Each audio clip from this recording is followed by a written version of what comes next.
और अब बात करते हैं इस वक्त की बड़ी खबर का। बड़ी खबर पश्चिम बंगाल से है, जहां पर टीएमसी नेता कुणाल घोष ने अपने एक्स अकाउंट से परिचय से पार्टी का नाम हटा दिया है। अब तक टीएमसी जनरल सेक्रेटरी लिखते थे कुणाल, परिचय में पत्रकार और सामाजिक कार्यकर्ता उन्होंने लिख दिया है। तो सवाल उठ रहे हैं कि आखिर इसके पीछे की वजह सियासी है या फिर कुछ और। तो बड़ी खबर पश्चिम बंगाल से है, जहां पर टीएमसी नेता कुणाल घोष ने अपने एक्स अकाउंट से परिचय हटा दिया है, पार्टी का नाम हटाया है परिचय से।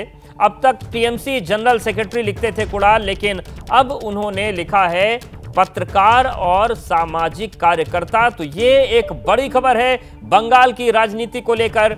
और टीएमसी के महत्वपूर्ण नेता हैं, बड़े नेता हैं कुणाल घोष, जिन्होंने एक्स अकाउंट से परिचय अपना हटाया है और परिचय में पार्टी का नाम हटा दिया है। अब तक टीएमसी जनरल सेक्रेटरी लिखा करते थे, लेकिन अब वो पद और पार्टी का नाम हटाकर सामाजिक कार्यकर्ता और पत्रकार कुणाल घोष ने लिख दिया है। तो सवाल ये है, और आप ये देखिए, ये इनका एक्स अकाउंट है और अब इन्होंने लिख दिया है जर्नलिस्ट और सोशल एक्टिविस्ट, जबकि अब तक वो लिखा करते थे जनरल सेक्रेटरी टीएमसी। तो सवाल यही उठ रहा है कि आखिर कुणाल घोष के मन में क्या है? क्या वो पार्टी से नाराज चल रहे हैं या फिर इसके आगे भी उन्होंने कुछ सोच रखा है? तो इस वक्त बंगाल की राजनीति से बड़ी खबर है, टीएमसी नेता कुणाल घोष ने अपने एक्स अकाउंट से परिचय से पार्टी का नाम और पद हटा दिया है और अब वो सामाजिक कार्यकर्ता और पत्रकार खुद को उसमें बता रहे हैं। पहले टीएमसी जनरल सेक्रेटरी लिखा करते थे। तो जिस तरीके से बंगाल में राजनीति गरमाई हुई है, खासतौर से शेख शाहजहां को लेकर पश्चिम बंगाल की सत्तासीन पार्टी और सरकार घिरी हुई है, जिस तरीके से सियासी बवाल मचा है, इन सब के बीच क्या इस बात को भी, इस बदलाव को भी टीएमसी के लिए कोई झटका या खतरे का संकेत माना जाए? ये तमाम सवाल हैं जो उठ रहे हैं, जवाब इनके वक्त के साथ मिलेंगे। लेकिन बड़ी खबर पश्चिम बंगाल से यह है कि टीएमसी नेता कुणाल घोष ने अपने एक्स अकाउंट से परिचय से पार्टी का नाम हटा दिया है। हमारे साथ हमारी वरिष्ठ सहयोगी मनोज्ञा जुड़ गई है। मनोज्ञा, ये जो कुणाल घोष का परिचय बदला है एक्स अकाउंट पर, क्या संकेत है इसके?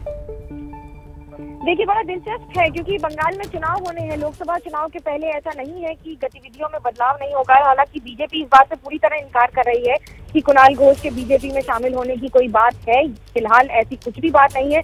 लेकिन तृणमूल कांग्रेस के नेता, जनरल सेक्रेटरी रहे हैं राज्य के कुणाल घोष, एक वरिष्ठ पत्रकार भी हैं और वरिष्ठ पत्रकार होने के साथ साथ उन्होंने कई लड़ाइयां भी लड़ी हैं। ऐसा नहीं है कि उनसे ममता बनर्जी की तलखी नहीं हुई है, इसके पहले भी कई बार तलखी हुई है। लेकिन इस बार अपना बायो बदल देना और उसकी जगह आई एनकरेज कर देना और उसके बाद अपने नाम की जगह जर्नलिस्ट और सोशल एक्टिविस्ट लगा देना, अपने आप में ये बता रहा है कि सब कुछ कम से कम ठीक नहीं है। ये गड़बड़ ऐसा नहीं है कि आज से शुरू हो रही है। संदेश खाली के समय से भी उन्होंने विरोध प्रदर्शन और कई बात उन्होंने बोली भी थी, जिस पर उन्होंने अपनी पार्टी पर बीच बीच में सवाल उठाए थे। सवालों को घेरे में वो खुद भी रहे हैं। लेकिन सोशल मीडिया पर अपनी प्रोफाइल चेंज करने को ये कहा जा सकता है कि बहुत कुछ है जिसे अभी भी समझना तृणमूल कांग्रेस और तृणमूल कांग्रेस में ही बाकी है। बिल्कुल, बहुत धन्यवाद हमारे साथ जुड़ने के लिए और बातचीत करने के लिए, अपडेट देने के लिए। तो ये बड़ी खबर है। यहाँ की बड़ी खबर का रुख करते हैं लोकसभा चुनाव का। जैसे जैसे वक्त करीब आ रहा है, बीजेपी जल्द ही अपने उम्मीदवारों का नाम फाइनल करने जा रही है और ऐसे में पहली लिस्ट का हर किसी को इंतजार है। और बड़ी खबर यह है कि बीजेपी केंद्रीय चुनाव समिति ने उम्मीदवारों की पहली लिस्ट पर 4 घंटे मंथन किया और पहली लिस्ट के लिए 14 राज्य, 4 केंद्रीय शासित प्रदेशों की लोकसभा सीटों पर यह चर्चा हुई है। ऐसे में बीजेपी के उम्मीदवारों की पहली लिस्ट आज दोपहर यानी कि अब से कुछ घंटों के बाद आ सकती है। पहली लिस्ट में पीएम मोदी, गृह मंत्री अमित शाह, रक्षा मंत्री राजनाथ सिंह समेत कई दिग्गजों के नाम संभव हैं और बीजेपी की पहली लिस्ट में कई दिग्गजों के नाम साथ हो सकते हैं। कुछ चौंकाने वाले चेहरे भी सामने आ सकते हैं। ज्यादा जानकारी के लिए हम अपने सहयोगियों का रुख करते हैं। हमारे साथ जुड़ रहे हैं हमारे वरिष्ठ सहयोगी नीरज, हमारे साथ वीरेश पांडे जुड़ रहे हैं, अंकित हमारे साथ हैं और श्रीनिवास भी हमारे साथ जुड़ रहे हैं। नीरज, सबसे पहले आपके पास आ रहे हैं, भी कितना इंतजार है और ये जो पहली लिस्ट है इसमें कितने नाम हो सकते हैं, कितने राज्यों के हो सकते हैं? देखिए, अब इंतज़ार की जो घड़ियां हैं वो बहुत धीरे धीरे कम होती जा रही हैं। मेरी जो जानकारी है उसके बाद दोपहर बाद कभी भी भारतीय जनता पार्टी, यानी कि 12 बजे के बाद कभी भी भारतीय जनता पार्टी अपनी पहली सूची सामने ला सकती है। वो दोपहर 1 बजे की प्रेस कॉन्फ्रेंस में लाती है या शाम तक लाती है, लेकिन ये माना जा रहा है कि भारतीय जनता पार्टी कभी भी अपनी पहली सूची जारी कर सकती है। इस समय की सबसे बड़ी खबर यही है। और दूसरी जो बड़ी खबर आपने जो पूछा कि कितने लोगों की लिस्ट हो, तो मेरी जो जानकारी है 100 से 125 के बीच में ये पहली सूची, और पहली सूची में ही प्रधानमंत्री नरेंद्र मोदी का नाम आ रहा है, गृह मंत्री अमित शाह का नाम आ रहा है, रक्षा मंत्री राजनाथ सिंह का नाम आ रहा है, स्मृति ईरानी का नाम आ रहा है। ये वो बड़े नाम हैं जो पहली सूची में ही आ रहे हैं। इसके अलावा करीब ऐसे 70 से 80 नाम हैं जो 2014 और 2019 में जिन सीटों पर भारतीय जनता पार्टी जीत नहीं सकी थी उन सीटों के नाम हैं। यानी तमिलनाडु की ज़्यादातर सीटें पहली लिस्ट में आ रही हैं। इसके अलावा केरल की ज़्यादातर सीटें पहली लिस्ट में आ रही हैं। कुछ ऐसी सीटें भी हैं जिनमें भारतीय जनता पार्टी को उत्तर प्रदेश में दिक्कतें हुई हैं, उन सीटों पर भी भारतीय जनता पार्टी अपने नाम की घोषणा कर सकती है। यानी कि पश्चिमी उत्तर प्रदेश, यानी फर्स्ट फेज। बिल्कुल, यानी कि इंतजार बहुत कम है। नीरज हमारे साथ आप बने रहिए। एक और अहम अपडेट है, लोकसभा चुनाव में उम्मीदवारों के ऐलान के बीच बीजेपी से बड़ी खबर है, और सूत्रों के हवाले से बीजेपी की खबर यह है कि दिल्ली में 4 नए चेहरों को मौका दिया जा सकता है। तो दिल्ली को लेकर बड़ी खबर यह है कि दिल्ली में 4 नए चेहरों को बीजेपी मौका दे सकती है। 7 लोकसभा सीटें यहां पर हैं, और आम आदमी पार्टी और कांग्रेस का गठबंधन हो गया है। अंकित हमारे साथ बने हुए हैं। अंकित, क्या जानकारी मिल रही है, क्योंकि बीजेपी में जिस तरीके से गठबंधन हुआ है इसको लेकर क्या रणनीति बदलने की जरूरत है?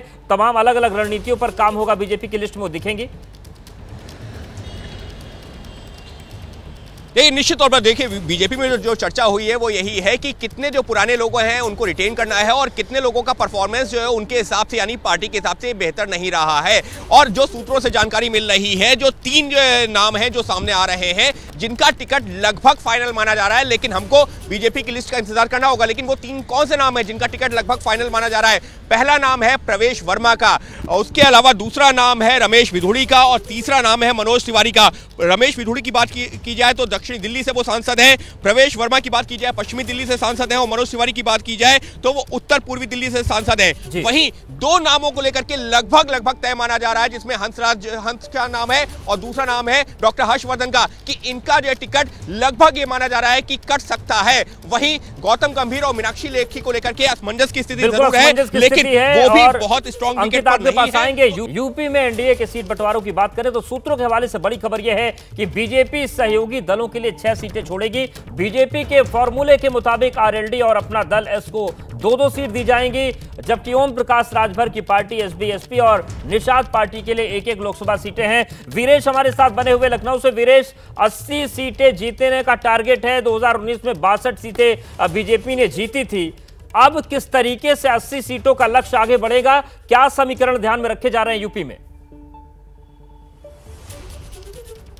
देखिए, भारतीय जनता पार्टी ने और खासकर सुनील बंसल ने जो 14 हारी हुई सीटें हैं उनको लेकर मंथन किया है। और जो मेरी जानकारी है, जब लिस्ट आएगी, पहली सूची आएगी, तो 14 हारी हुई सीटों पर नाम की घोषणा होगी। और जहां मैं खड़ा हूं, यानी लखनऊ में खड़ा हूं, यहां राजनाथ सिंह लड़ते हैं, उनके नाम की घोषणा होगी। प्रधानमंत्री नरेंद्र मोदी की बाबा विश्वनाथ के धाम काशी से घोषणा होगी, और स्मृति ईरानी की अमेठी से घोषणा होगी, जो बहुचर्चित सीट है। लेकिन जो सबसे महत्वपूर्ण बात है कि अपना दल एस को 2 सीट, आरएलडी को 2 सीट, और जो निषाद पार्टी है, ओम प्रकाश राजभर है, इनको 1-1 सीट। और इसमें भी खास बात यह है कि सिंबल होगा भारतीय जनता पार्टी का। ये एक महत्वपूर्ण जानकारी है, क्योंकि पिछली बार जो ओम प्रकाश राजभर से वार्ता टूटी थी उसकी वजह यही थी कि घोसी से भारतीय जनता पार्टी चाहती थी कि भारतीय जनता पार्टी के निशान पर राजभर अपने बेटे को चुनाव लड़ाए। और इस बार भी भारतीय जनता पार्टी लगातार दबाव बनाए हुए है कि निशान होगा कमल निशान, और कमल चिन्ह पर ही चुनाव लड़ना होगा। लेकिन जो 14 हारी हुई सीटें हैं उन पर सबसे पहले नामों की घोषणा होगी, ये जानकारी है मुझे। बिल्कुल। अब रुक करते हैं बंगाल का। श्रीनिवास हमारे साथ बने हुए हैं। श्रीनिवास, जिस तरीके से हम बंगाल की बात करें, राजनीति गरमाई हुई है। 42 लोकसभा सीटें हैं, जिसमें से 18 पर बीजेपी को कामयाबी मिली थी। सीटों को बढ़ाना है, जनाधार वहां बढ़ाना है। क्या रणनीतियां वहां पर देखने को मिल सकती है बीजेपी की? देखिए लगभग बंगाल में ये माना जा रहा है कि 5 सीटें तकरीबन भारतीय जनता पार्टी ने तय कर दी है, जिसमें कि लॉकेट चटर्जी, दिलीप घोष, शांतनु ठाकुर, इन तमाम लोगों के नाम उसमें शामिल हैं। दार्जिलिंग से रोहित बिष्ट, तो ये तमाम सीटों पे ये माना जा रहा है कि लगभग ये नाम तय हो चुके हैं। लेकिन इससे पहले मैं एक बात और बताऊं, बीजेपी के अलावा टीएमसी में बहुत हलचल है। उनके जनरल सेक्रेटरी रहे कुणाल घोष ने बायो से हटा दिया है, लेकिन उसके ठीक पहले कल रात में उन्होंने एक्स पे ये लिखा है कि नेता आयोग गुटबाज स्वार्थी हैं, पूरे साल धोखा देंगे, चुनाव के सामने दीदी अभिषेक कार्यकर्ताओं के टीम के प्रति जुनून, निजी हितों के आधार पर जीतेंगे, ऐसा बार बार नहीं हो सकता। तो ममता बनर्जी की पार्टी के नेता ने ही ममता बनर्जी पे हमला किया है और ये माना जा रहा है, दबे शब्दों में यहाँ ये भी बातें चल रही हैं कि आगे आने वाले 2 से 3 दिनों में हो सकता है कि कुणाल घोष जो है वो पार्टी का साथ छोड़ जाएं और कहीं ना कहीं उनके ट्वीट और इनके एक्स से जो तमाम चीजें इन्होंने अपनी हटाई, इससे ऐसा लग भी रहा है। तो बंगाल के चुनाव में बहुत खेला होना बाकी है। खैर फिलहाल अब प्रधानमंत्री भी यहाँ पे पहुंचने वाले हैं अवधेश। बिल्कुल, और जिस तरीके से लिस्ट में नाम अगर सामने आते हैं तो देखने वाली बात होगी क्या रणनीति रहती है। गोवा को लेकर भी बड़ी खबर है। गोवा में उम्मीदवारों के ऐलान पर सूत्रों के हवाले से बड़ी खबर आ रही है। बीजेपी गोवा में नए चेहरे को मैदान में उतार सकती है। एक महिला उम्मीदवार को बीजेपी टिकट दे सकती है। तो गोवा को लेकर यह बड़ी खबर है। तो बीजेपी की पहली लिस्ट पर जो खबर आ रही है, महिला कैंडिडेट को उतारा जा सकता है। और इन सब के बीच अब बात करते हैं मध्य प्रदेश की। मध्य प्रदेश को लेकर भी अपडेट आ रहा है। मध्य प्रदेश की 5 सीटों पर बदलाव संभव है। बालाघाट, इंदौर, भोपाल में बदलाव हो सकता है। वहीं नर्मदापुरम, विदिशा में भी बदलाव हो सकता है। हमारे साथ नीरज लगातार बने हुए। नीरज, जिस तरीके से मध्य प्रदेश में 5 सीटों में बदलाव की बात आ रही है, क्या ये इंपैक्ट यूपी में, पश्चिम बंगाल में या अन्य राज्यों में भी देखने को मिल सकता है कि जरूरत के मुताबिक प्रत्याशी बदले जाएंगे?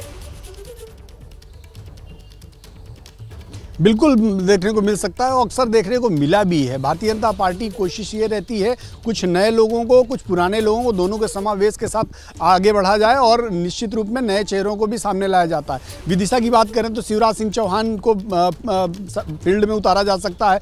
कल भारतीय जनता पार्टी की जो केंद्रीय चुनाव समिति की बैठक हुई थी उसमें साफ तौर पर पहले भोपाल से लड़ाने की बात की गई थी, लेकिन शिवराज सिंह चौहान भोपाल की बजाय वो विदिशा उनकी परंपरागत सीट है।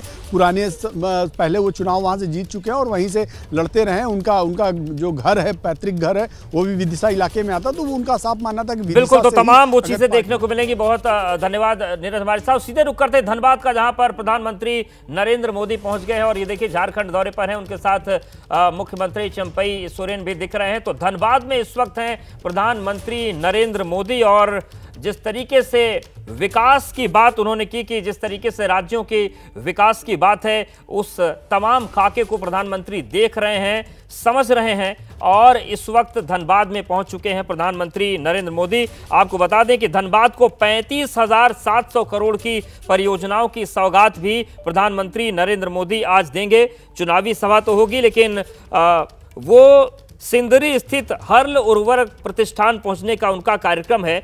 तो वहीं पर देखिए पहुंच चुके हैं। झारखंड का इकलौता उर्वरक प्रतिष्ठान है जिसका उद्घाटन प्रधानमंत्री के हाथों होना था। तो आप देखिए किस तरीके से प्रधानमंत्री पहुंच चुके हैं और 7 बड़ी परियोजनाएं ऐसी हैं जिसकी सौगात आज प्रधानमंत्री देने जा रहे हैं। तो धनबाद में प्रधानमंत्री नरेंद्र मोदी इस वक्त हैं। सिंदरी जो प्लांट है वहां से सीधी तस्वीरें हम आपको दिखा रहे हैं। सिंदरी स्थित हर्ल उर्वरक प्रतिष्ठान पहुंचे हैं और झारखंड का इकलौता ये फर्टिलाइजर प्लांट है जिसका उद्घाटन प्रधानमंत्री को करना था। तो देखिए किस तरीके से प्रधानमंत्री जब पहुंचे हैं, किसी भी योजना का अगर लोकार्पण करते हैं, शिलान्यास करते हैं या फिर जनता को सौंपते हैं तो उसको विस्तार से वो देखते और समझते हैं। तो धनबाद में इस वक्त प्रधानमंत्री नरेंद्र मोदी मौजूद हैं। हर सियासी खबर पर नजर बनी है। यहां पर वक्त एक ब्रेक का है और इस वक्त की बड़ी खबर का रुख करते हैं। प्रधानमंत्री नरेंद्र मोदी इस वक्त झारखंड में है और झारखंड में धनबाद के सिंदरी में वो मौजूद हैं जहां पर हर्ल उर्वरक प्रतिष्ठान जो है उसका उद्घाटन करेंगे। इसके साथ ही साथ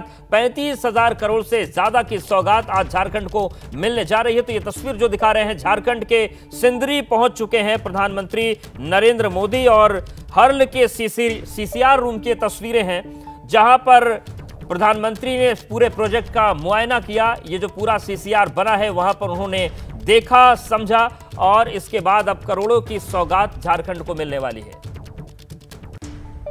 लोकसभा चुनाव को लेकर लगातार हलचल है। आज पीएम मोदी बंगाल पहुंचने वाले हैं, विकास की योजनाओं की सौगात देने वाले हैं। चुनाव के लिए आज बंगाल में सुरक्षा बलों की तैनाती हो रही है। 15,000 सीआरपीएफ के जवान तैनात होने वाले हैं। कड़ी सुरक्षा संदेश खाली में भी होगी, जहां पर महिलाओं के उत्पीड़न को लेकर राजनीति गर्म है। आरोपी टीएमसी नेता शाहजहां से सीआईडी ने भी पूछताछ की है और अब सवाल यह है कि क्या ममता बनर्जी को लग रहा है कि संदेश खाली उन पर भारी पड़ेगा। बंगाल में चुनावी तैयारी के बीच ये समझने के लिए एबीपी न्यूज की टीम नॉर्थ 24 परगना के ही बनगांव लोकसभा क्षेत्र में पहुंची।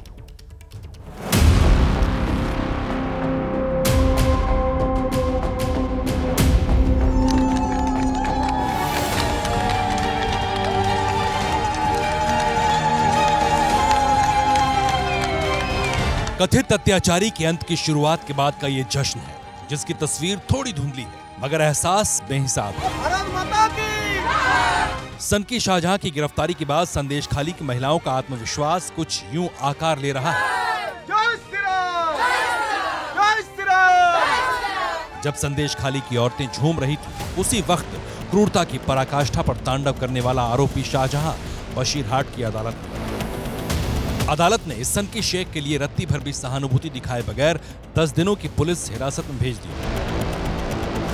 मगर पुलिस के सामने भी सनकी शाहजहां की ठसक बाकी है। उससे कई सवाल हैं। शाहजहां शेख महफूज ठिकाने पर ममता सरकार की दामने रहमत में कहीं पर महफूज था और अब उसे दोबारा हिफाजत देने के लिए वह ईडी और सीबीआई के द्वारा गिरफ्तार न किया जा सके, वो पश्चिम बंगाल पुलिस की मेहमान नवाजी में चला गया है। दिन में प्रॉन, रात में मटन, 5 स्टार का स्टोरी। ये ममता बनर्जी गुंडों को, अपराधियों को, देशद्रोहियों को, देश को तोड़ने वालों को पूरी तरीके से संरक्षण देना चाहती हैं और वह पश्चिम बंगाल को एक तरीके से पाकिस्तान बनाना चाहती है। भारतीय जनता पार्टी की लगातार आंदोलन की वजह से ये सरकार बाध्य हुई शेख शाहजहां को गिरफ्तार करने। बीजेपी की इस आक्रामकता के बीच दीदी की पार्टी ने शेख शाहजहां से किनारा करने की कोशिश भी की।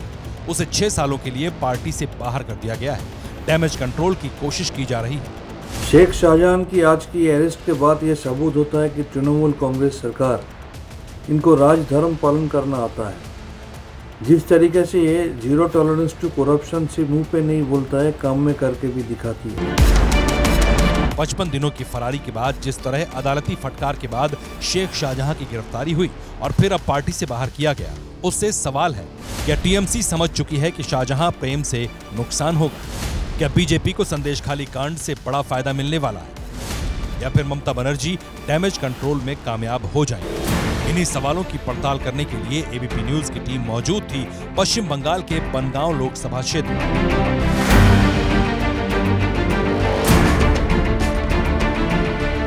इस वक्त मैं मौजूद हूं पश्चिम बंगाल के बनगांव लोकसभा क्षेत्र में। जी हां, पिछले चुनाव में बनगांव लोकसभा क्षेत्र में अगर कोई सबसे बड़ा मुद्दा था तो वो मुद्दा था मतुआ नागरिकता। लेकिन अब 2024 में ये देखना होगा कि आखिर बनगांव के लोगों के लिए मतुआ समाज की नागरिकता का मुद्दा अहम है या फिर महिला सम्मान का मुद्दा मतुआ मुद्दे से आगे निकल जाएगा। लोगों का सियासी मिजाज टटोलना इसलिए जरूरी है क्योंकि लोकसभा चुनाव की आहट सुनाई पड़ने लगी है। चुनाव आयोग ने इसकी तैयारी भी शुरू कर दी है। मार्च के पहले हफ्ते में सीआरपीएफ की 150 कंपनियां 2 फेज में पश्चिम बंगाल पहुंचने वाली हैं। संदेश खाली इलाके वाले बशीरहाट में भी सीआरपीएफ की 3 कंपनियों की तैनाती होगी। चुनाव तारीखों का ऐलान होने के बाद और भी कंपनियों को राज्य में तैनात किया जाएगा। लोकसभा चुनाव में पश्चिम बंगाल को छावनी में तब्दील करने की पूरी तैयारी है, क्योंकि 6 मार्च को प्रधानमंत्री नरेंद्र मोदी खुद पश्चिम बंगाल जाने वाले हैं। बाकी नेताओं का फोकस भी 42 सीटों वाले बंगाल पर है। ऐसे में जब संदेश खाली से बंगाल हिला हुआ है तो चुनाव पर इसका कितना असर पड़ेगा वो सुनिए जरा। इस वक्त हम बनगांव लोकसभा के ठाकुर नगर के ठाकुरबाड़ी में पहुंच चुका हूं। जी हां, मतुआ समाज के आस्था का केंद्र। और सबसे बड़ी बात यह है कि बनगांव लोकसभा में अगर कुछ यहां पे है जो बहुत अहम है तो वो है मतुआ समाज का वोट और यहाँ तमाम मतुआ समाज के लोग ही हैं। इनसे जानते हैं कि आखिर आने वाले चुनाव में क्या होगा, इनके लिए अहम मुद्दा क्या होगा। क्या लग रहा है आपको, बंगाल में जो लोकसभा का चुनाव 2024 का होने वाला है, तो बंगाल के मतदाताओं के लिए मुद्दे क्या होंगे? मुद्दा तो बिल्कुल साफ है। देखिए, यहाँ पे बंगाल में इतना भ्रष्टाचार छा चुका है, सारे नेता जेल जा रहे हैं। मेरा जो पश्चिम बंगाल है ना, हर गली गली में संदेशखाली होके रहा है। गली गली संदेशखाली, ऐसे शेख शाहजहां बहुत है। संदेशखाली की घटना सिर्फ एक घटना नहीं है, बंगाल के कोने कोने में बिल्कुल है। बहुत से जगह पे ऐसे केस है जो दबा रखा है, जो अभी लोग बाग उठाते ही नहीं। उठाते से लोग नहीं, उनको पुलिस उनके साथ में है तो कौन डर के मारे बोलेगा। गुंडा साथ है, पुलिस भी उनके साथ में है। तो नारी सम्मान एक बड़ा मुद्दा है, बहुत बड़ा मुद्दा होगा इस बार। एक ना आपका महिला को आप पैसे दे के बात करा सकता है कि आप ये बात करो, मगर आप 10 महिला को कैसे आप ये करेंगे ना, पैसा कैसे देंगे? आप देखिए, कल हम लोग न्यूज में देखा, शाहजहां का जो भाई है सिराज, वो बाइक लेके घूम रहा था, उसको ग्राम का जो जनता है वो उसके ऊपर चढ़ाव हो गया है। ये तो आप मतलब ये तो ड्रामा नहीं हो सकता है ना, कुछ तो सच है। नारी सम्मान सबसे बड़ा मुद्दा। नारी सम्मान तो होगा ही, क्योंकि देखिए महिला हम लोगों का मुख्यमंत्री है, वो खुद नारी को सम्मान नहीं दे पा रहा है। सही कह रहे हैं। बिल्कुल सही कर रहे हैं, क्योंकि यहाँ का महिला मुख्यमंत्री महिला है, तो महिला मुख्यमंत्री जो है उस महिला को सुरक्षा नहीं दे पा रहा है। पैसा 500 रुपया 1000 रुपया देकर खरीदना चाहता है उसका सम्मान। लोकसभा वाले चुनाव में 2 फूल वाला दीदी चलेगा कि 1 फूल वाला मोदी जी चलेगा? 2 फूल वाला दीदी जो है वो कोई काम का नहीं है, खाली मतलब जो झूठ बोलने का ना, झूठों का पहाड़ है। और अभी जो मोदी जी है ना, तो मोदी जी को कहती है कि वो झूठों का पहाड़ है। नहीं, मोदी जी झूठों का पहाड़ नहीं है। मोदी जी जो बोलता है वो 99% करता है। ममता बनर्जी ने जितना बोलता है उसका 0% करता है। ये सरकार जब तक नहीं जाएगा तो नौकरी का कोई बात नहीं है। नौकरी नहीं, कुछ ऊपर से भी मांग लीजिए केंद्र सरकार से। केंद्र सरकार का जो रेलवे का एग्जाम हो रहा है, हम लोग भी दिया है। तो हमने इस बार बंगाल की पब्लिक मन बना चुका है लोकसभा के अंदर। इस बार बिल्कुल ममता जी को साफ करके ही छोड़ेंगे। नमशूद्र समाज, ST OBC की समाज जो भी है, सारे हम सारे अभी एक हो चुका है, और इस बार उनको साफ करके ही छोड़ेंगे इस बार। पिछले वो 10 सालों में कांग्रेस ने जितना डुबाया था, अभी ये 10 सालों में मोदी जी बहुत ऊपर लेके गया GDP को। मोदी चलवे की दीदी चलवे? मोदी चलवे, मोदी 100% मोदी जी आरु 20 বছর বেঁচে থাকুক, आरु 20 বছর জন্য मोदी जी। चलिए, बनगांव लोकसभा क्षेत्र पश्चिम बंगाल के नॉर्थ 24 परगना जिले में संदेशखाली से महज 96 किलोमीटर दूर बनगांव के मोतीगंज इलाके में नारी सम्मान का मुद्दा जोर शोर से उठ रहा है। संदेशखाली और शाहजहां पर मोतीगंज के लोगों की आवाज सुनाएंगे, लेकिन उससे पहले जान लीजिए कि बनगांव लोकसभा क्षेत्र को मतुआ समुदाय का गढ़ माना जाता है। समुदाय 1947 के बाद बांग्लादेश से यहां आया था। मतुआ समुदाय को बंगाल की दूसरी सबसे बड़ी प्रभावी अनुसूचित जनजाति माना जाता है। पिछले चुनाव में मतुआ समुदाय का मुद्दा अहम था। इस बार लोगों का मुद्दा क्या है वो सुनिए। इस वक्त हम बनगांव लोकसभा के मोतीगंज इलाके में हैं। सवाल वही है कि आखिर आने वाले चुनाव में यहाँ के मतदाताओं के लिए वो तमाम कौन से मुद्दे होंगे, अहम मुद्दा क्या होगा। और पिछले चुनाव में यहाँ जो सबसे बड़ा मामला था वो मतुआ समुदाय का मामला था, और यही वो विषय था जिसने यहाँ से भारतीय जनता पार्टी को पिछली बार जीत दिलाई थी। यहाँ पे तमाम लोग हैं, उनसे बात करते हैं। भैया, क्या नाम है आपका? मेरा नाम है आलमगीर मंडल।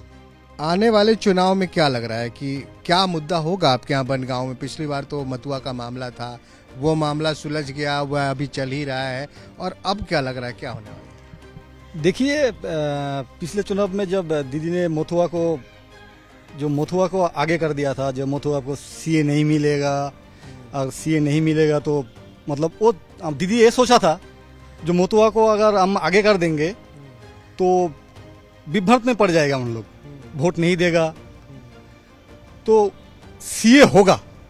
और CA हमारे मुस्लिम है, हम सारे माइनॉरिटी है, हमारे CA से कोई खतरा नहीं है।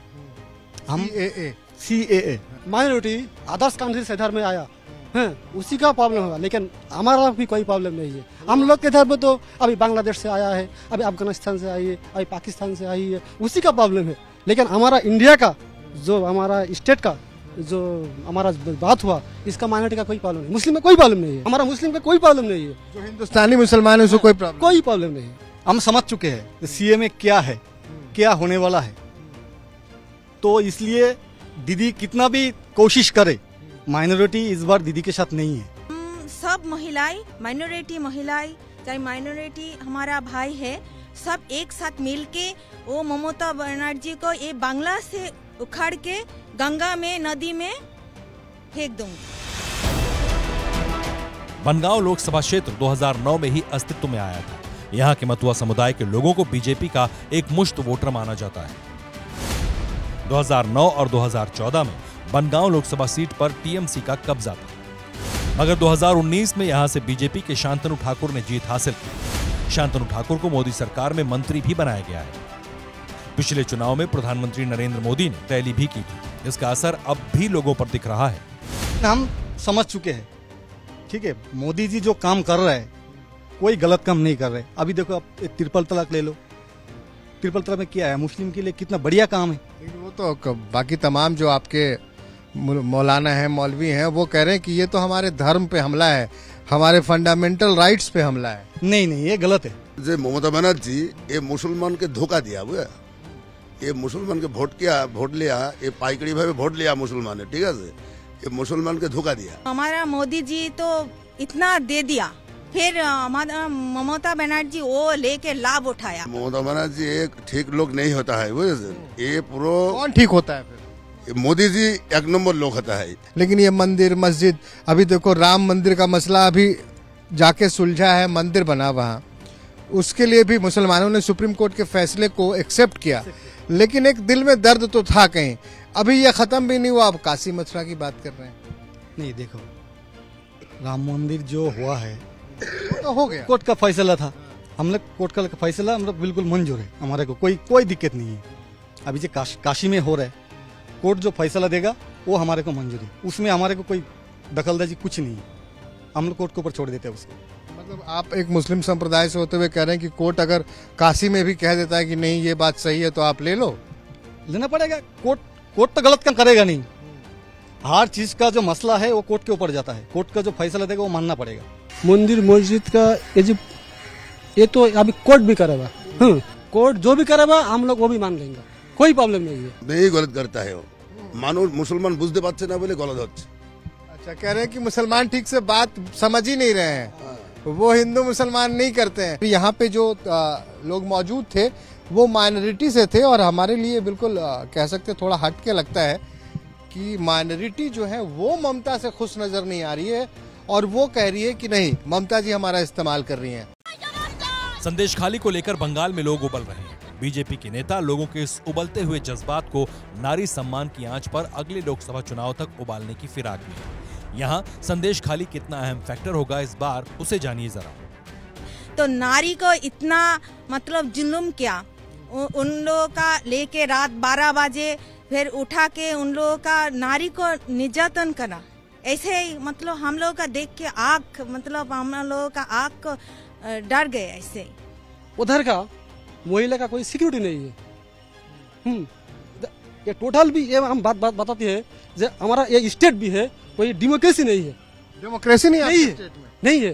दीदी कह रही है कि ये जो संदेश खाली की घटना हो या ऐसी जितनी भी चीजें हो रही है जिसको आप लोग अपने भाषा में कहता है कि झमेला करता है, ये तमाम जो झमेला है वो बीजेपी वाला जानबूझ के सजा के कर रहा है। अच्छा, ये बताओ, वहाँ पे जिस तरीके से किया है, जो नारी मुस्लिम, चाहे मुस्लिम संप्रदाय हो, चाहे हिंदू संप्रदाय हो, चाहे आदिवासी हो, कुछ भी हो, वो तो सिर्फ बीजेपी का आदमी नहीं है, उसमें तो गलत बोल रहा है। वो तो खुद महिलाएं बोली कि हम टीएमसी करते हैं। टीएमसी का जो आदमी है, जो टीएमसी करता था, उन लोगों ने चल पड़ा बम्बू लेके मारने के लिए। तो ये बोल रहा है कि जो संदेश खाली में कुछ नहीं हुआ है, ये बीजेपी सब सजा के और झमेला कर रहा है, ऐसा कुछ नहीं है। अभी तो बोलेगा, क्योंकि उन लोगों का पैर से जो जमीन है वो चला गया, इसलिए तो उल्टा पुल्टा बोलेगा। अभी दीदी को मेंटल अभी ठीक नहीं है। नारी सम्मान बड़ा मुद्दा, नारी सम्मान तो बड़ा मुद्दा होगा ही होगा। ये कोई यहाँ मामला नहीं होगा, संदेश खाली एक बड़ा मुद्दा होगा। संदेश खाली तो होगा ही, क्योंकि जियारुल भाई को मोदी जी पसंद आ रहे हैं। मोदी जी पसंद है, लेकिन वो संदेश खाली भी जो भी गया वो ठीक नहीं है, लेकिन हमारा इधर अभी नकली भी बहुत जरूरी है। शेख शाहजहां को ईडी अफसरों पर हमले के आरोप में गिरफ्तार किया गया है। अभी 41 आरोप बाकी हैं। लिहाजा मोतीगंज इलाके में लोगों के मन की बात जानने के बाद एबीपी न्यूज की टीम आगे बढ़ी। कुछ किलोमीटर आगे जब तिकोना पार्क इलाके में पहुंचे तो कुछ लोग मिले। वो संदेश खाली को कैसे देखते हैं, सुनिए। इस वक्त हम बनगांव के तिकोन पार्क इलाके में हैं। यहाँ पे कुछ लोग दिखे, अब इनसे भी जान लेते हैं। क्या नाम है सर आपका? पलाश कुंडू। पलाश कुंडू। चुनाव आने वाला है लोकसभा का, कुछ ऐसा महसूस हो रहा है, फील हो रहा है? हाँ, फील हो रहा है।